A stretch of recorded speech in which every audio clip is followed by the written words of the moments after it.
क्या कभी ऐसा महसूस हुआ है कि सोचने का तरीका बाकी दुनिया से मेल नहीं खाता? जैसे सब एक धुन पर चल रहे हैं और आपकी अपनी एक अलग ही धुन है।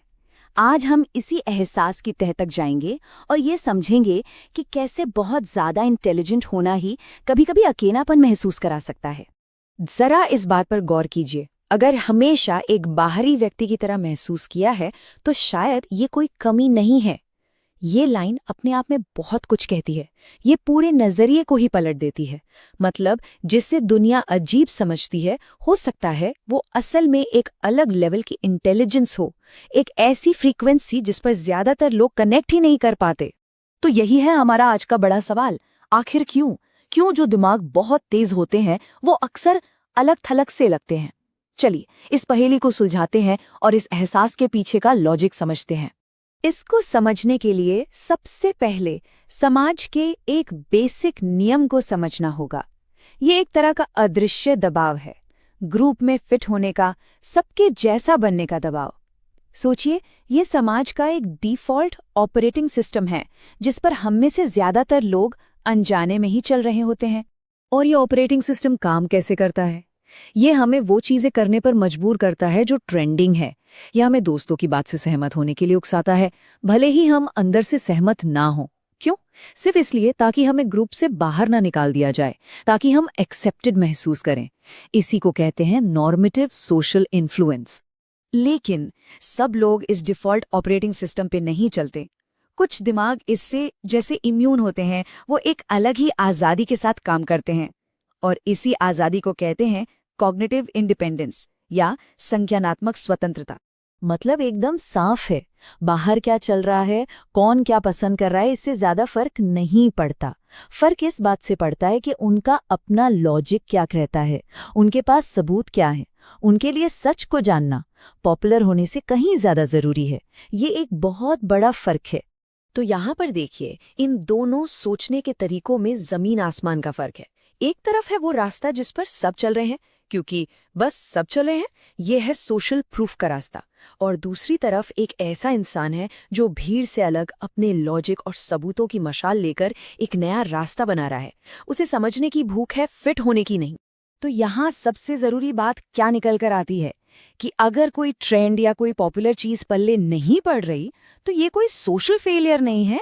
अरे ये तो इस बात का सबूत है कि दिमाग बाहरी शोर शराबे को फिल्टर करके अंदर की आवाज यानी लॉजिक पर फोकस कर रहा है। अच्छा, तो ये तो हुई पहली बात, कॉग्निटिव इंडिपेंडेंस। अब आते हैं दूसरी और शायद इससे भी ज्यादा दिलचस्प खासियत पर। ये दिमाग सिर्फ आजाद नहीं सोचते, बल्कि ये अलग अलग चीजों के बीच ऐसे कनेक्शंस बना लेते हैं जो बाकियों को नजर ही नहीं आते। इसे कहते हैं एसोसिएटिव इंटीग्रेशन या सहयोगी एकीकरण। इसको ऐसे समझिए जैसे दिमाग के अंदर एक गूगल से भी तेज सर्च इंजन लगा है जो सिर्फ कीवर्ड नहीं खोजता, बल्कि इतिहास, साइंस, आर्ट, म्यूजिक, कहीं से भी दो बिल्कुल अलग अलग आइडियाज को खींचकर लाता है और उनके बीच एक नया हैरान करने वाला पैटर्न बना देता है। चलिए इसका एक कमाल का उदाहरण देखते हैं। एक सिंपल फैक्ट, पुराने जमाने में रोमन्स जो कंक्रीट बनाते थे उसमें ज्वालामुखी की राख मिलाते थे। ठीक है, अब एक दूसरी बिल्कुल अलग बात, आज की टेक्नोलॉजी में सेल्फ हीलिंग पॉलीमर्स बन रहे हैं। मतलब ऐसा मटेरियल जो खुद ब खुद अपनी दरारें भर लेता है।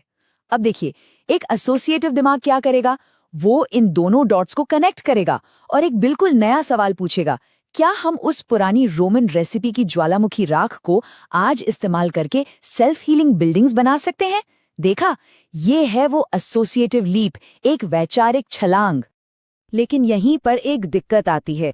जब कोई ऐसी वैचारिक छलांग लगाता है तो बाकी लोगों को वो छलांग दिखती है, पर उस छलांग के पीछे की पूरी मेंटल जर्नी नहीं दिखती।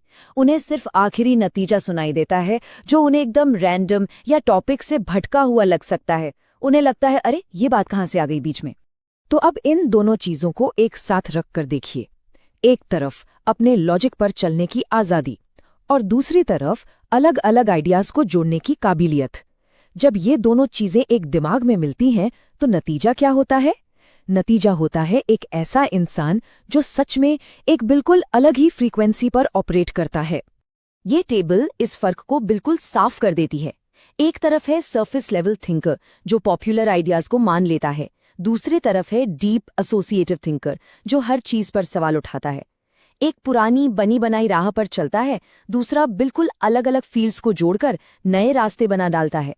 और बात करने का तरीका, एक टॉपिक पर टिका रहता है जबकि दूसरा एक आइडिया से दूसरे पर ऐसे छलांग लगाता है कि बाकी लोग बस देखते रह जाते हैं। और यहीं पर हम इस पूरी बातचीत के सबसे जरूरी हिस्से पर आते हैं। ये जो बाहरी होने का एहसास है, ये कोई पर्सनल फ्लॉ नहीं है, कोई कमी नहीं है। ये तो असल में एक सिग्नल है, एक इशारा कि दिमाग एक अलग और हाँ, बहुत कीमती ऑपरेटिंग सिस्टम पर चल रहा है। तो आखिर में ये एक सवाल सोचने के लिए छोड़ जाते हैं। क्या होगा अगर हम हर किसी को एक ही बैंडविड्थ, एक ही फ्रीक्वेंसी पर सेट करने की जिद छोड़ दें? जरा सोचिए, हम कितनी नई संभावनाओं, कितने नए आविष्कारों, कितने कमाल के आइडियाज को जन्म दे सकते हैं अगर हम अलग अलग सोचने के इन तरीकों की कद्र करना सीख जाएं।